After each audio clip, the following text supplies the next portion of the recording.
तेलानी रामन की कहानियाँ। सुनहरा पौधा। तेलानी राम हर बार अपने दिमाग का इस्तेमाल करके ऐसा कुछ करते थे कि विजयनगर के महाराज कृष्णदेव दंग रह जाते थे।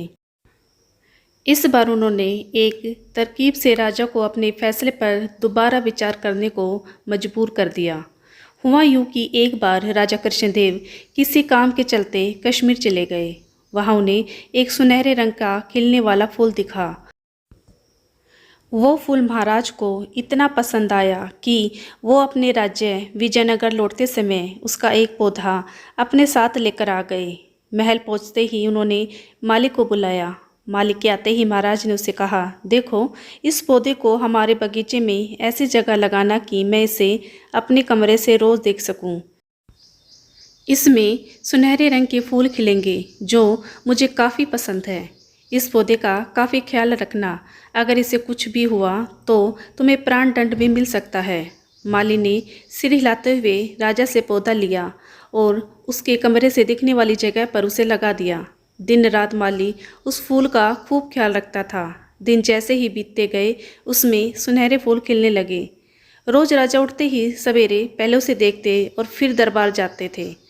अगर किसी दिन राजा को महल के बाहर जाना पड़ता था तो उस फूल को न देख पाने के कारण उनका मन दुखी हो जाता था। एक दिन जब राजा सुबह उस फूल को देखने के लिए अपनी खिड़की पर आए तो उन्हें वो फूल दिखा ही नहीं। तभी उन्होंने माली को बुलाया।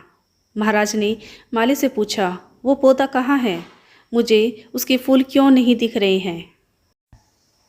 जवाब में माली ने कहा, साहब, उसे कल शाम को मेरी बकरी खा गई। इस बात को सुनते ही उनका गुस्सा 7वें आसमान पर पहुंच गया। उन्होंने सीधे राजमाली को 2 दिन बाद मौत की सज़ा सुनाने का आदेश दे दिया। तभी वहां सैनिक आए और उसे जेल में डाल दिया। माली की पत्नी को जैसे ही इस बारे में पता चला वो दरबार में राजा से फरियाद करने पहुंची। गुस्से में महाराज ने उसकी एक बात न सुनी। रोते रोते वो दरबार से जाने लगी। तभी एक व्यक्ति ने उसे तेलानी राम से मिलने की सलाह दी।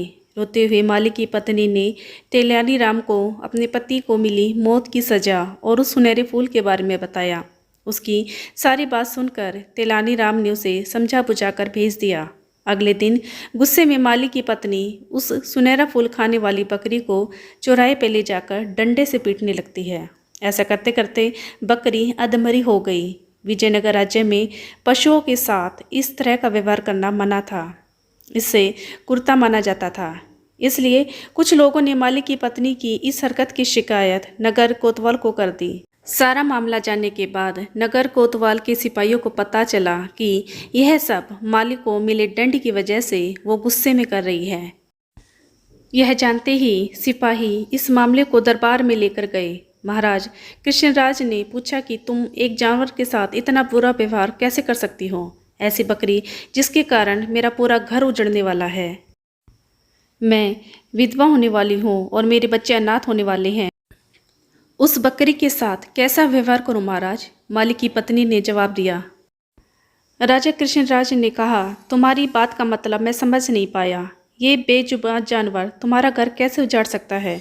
उसने बताया, साहब, ये वही बकरी है जिसने आपके सुनहरे पौधे को खा लिया था। इसकी वजह से आपने मेरे पति को मौत की सज़ा सुना दी है। गलती तो इस बकरी की थी, लेकिन सज़ा मेरे पति को मिल रही है।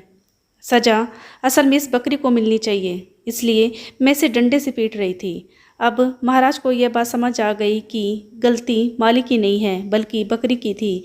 यह समझते ही उन्होंने माली की पत्नी से पूछा कि तुम्हारे पास इतनी बुद्धि कैसे आई कि तुम इस तरह से मेरी गलती के बारे में मुझे समझा सको। उसने कहा कि महाराज, मुझे रोने के अलावा कुछ नहीं सूझ रहा था। यह सब मुझे पंडित तेलानी राम जी ने समझाया है। एक बार फिर राजा कृष्णराज को तेलानी राम पर गर्व महसूस हुआ और उन्होंने कहा कि तेलानी राम, तुमने मुझे एक बार फिर से बड़ी गलती करने से रोक दिया। यह कहते ही महाराज ने माली का मृत्युदंड का फैसला वापस लेते हुए उसे जेल से रिहा करने का आदेश दिया। साथ ही तेलानी राम को उसकी बुद्धि के लिए 50,000 स्वर्ण मुद्राएं उपहार के रूप में दी।